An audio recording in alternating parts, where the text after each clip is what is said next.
Halo, terima kasih Anda telah berkunjung di channel saya. Dan untuk mendukung channel ini sebelum menyenangkan bagi Anda yang belum, dan jangan lupa untuk subscribe, like, comment, and share video ini. Oke, bye-bye. Berikut. Oke, silakan. Sudah ada mic di sana? Baik, terima kasih Pastor. Di sini ada dua pertanyaan yang ingin saya tanyakan kepada Pastor. Yang pertama, bagaimana aturan gereja Katolik terkait dengan pernikahan antara saudara? Oke, yang kedua, pandangan gereja Katolik terhadap pernikahan beda kasta. Itu saja, terima kasih Pastor. Perhatikan baik-baik. Ini menyangkut apa yang disebut sebagai hubungan darah. Saya mulai dengan kasta.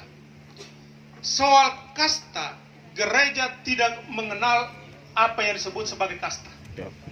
Semua punya darah merah, maka kawin dimanapun tetap bisa. Semua bisa. Tetapi kalau gereja tidak pernah untuk mengakomodir. Semua manusia sama. Yang penting bahwa kau mencintai kau pasangan, maka gereja akan menikahkan. Karena gereja melarang soal pemedanan manusia seperti itu. Gereja tetap tidak bisa mentolerir bahwa semua manusia diciptakan siapapun dia adalah citra Allah. Maka dia boleh menikah dengan siapapun asalkan mereka mau. Dua-dua kalau mau ya nikah. Oke, soal hubungan darah, perhatikan baik-baik. Hubungan darah, gereja mengajarkan bahwa nikah hanya bisa dilakukan setelah hubungan darah garis menyamping tingkat keempat. Dalam gereja disebut ada dua garis, garis lurus dan garis menyamping. Garis lurus itu berarti opa tidak bisa kawin dengan anak, opa tidak bisa kawin dengan cucu, opa tidak bisa kawin dengan cece, dan seterusnya. Demikian pun dari bawah ke atas itu mereka tidak bisa menikah. Jelas garis menyamping, garis lurus? Jelas. Dalam semua garis lurus terhalang untuk sebuah pernikahan. Gereja menganjurkan seperti itu. Gereja melarang.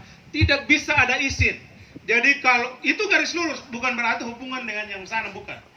Opa dia punya anak, dia punya cucu, dia punya cece. Dorang ini semua tidak bisa kawin. Opa lihat cucu sebesar jadi boleh ke apa sih? Bisa. Bisa. Cucu lihat lagi, opa rupanya masih boleh. Itu garis lurus. Dalam semua garis lurus terhalang untuk pernikahan. Garis menyamping berarti, perhatikan baik-baik apa yang dijelaskan. Garis menyamping berarti satu opa dan oma di sini. 1, 2, 4, 6, 8 orang coba berdiri di sini supaya pastor langsung setuju.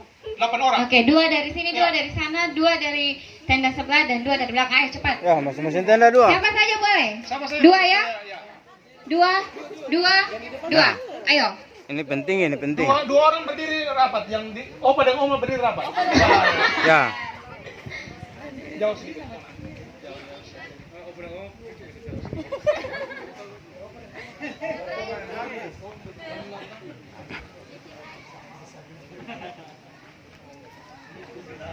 Yang sekarang yang di sini pasangan satu orang laki-laki.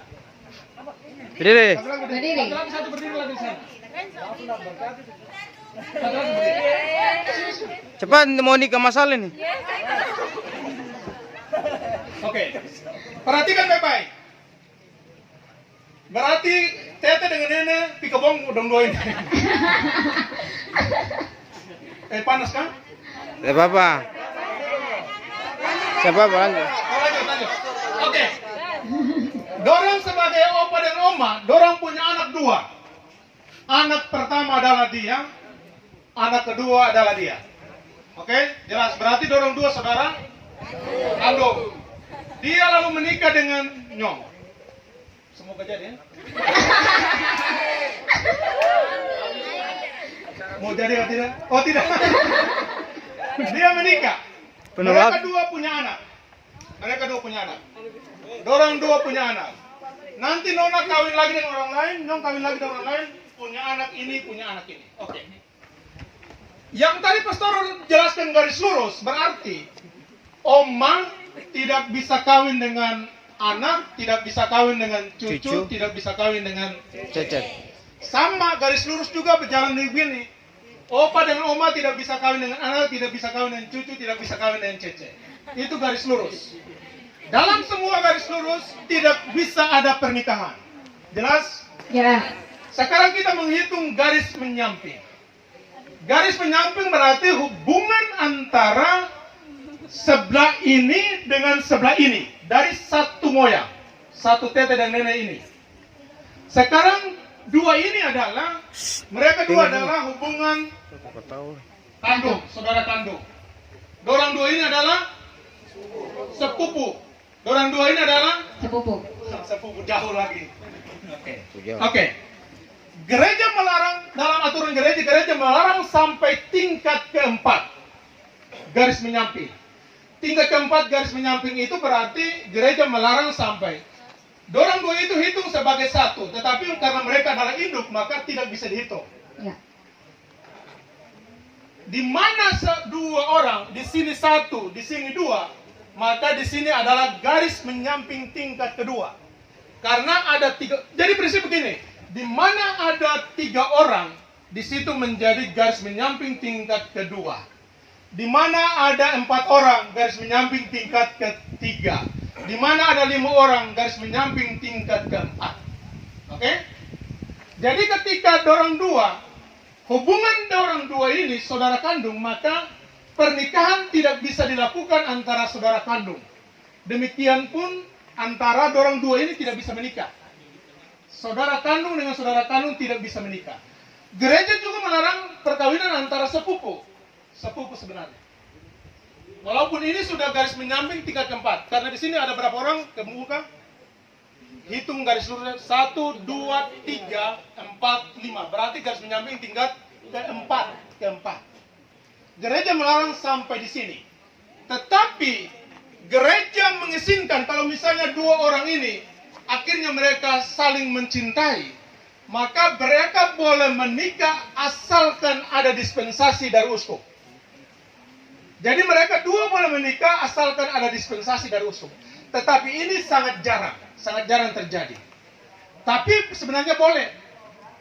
Tapi sekali lagi untuk garis dorang punya saudara kandung tidak bisa sama sekali. Tidak bisa sama sekali. Demikian pun misalnya suatu waktu misalnya di sini dia dengan hubungan di sini kan sebenarnya dia punya ponakan. Dia suatu waktu kalau memang dia cinta sama sekali, maka belum bisa karena dia baru garis menyamping tingkat ketiga. Satu ini tidak bisa, 1, 2, 3 tidak bisa. Dengan ini pun ke sini dia tidak bisa. Tetapi ini dengan ini sudah bisa. Kalau nona dengan dia punya caca di sini, itu sudah sangat bisa. Karena sudah garis menyamping tingkat keempat. 1, 2, 3, 4. Sudah bisa. Tetapi harus ada dispensasi dari uskup. Baru bisa menikah. Oke? Jelas? Kembali. Terima kasih teman-teman.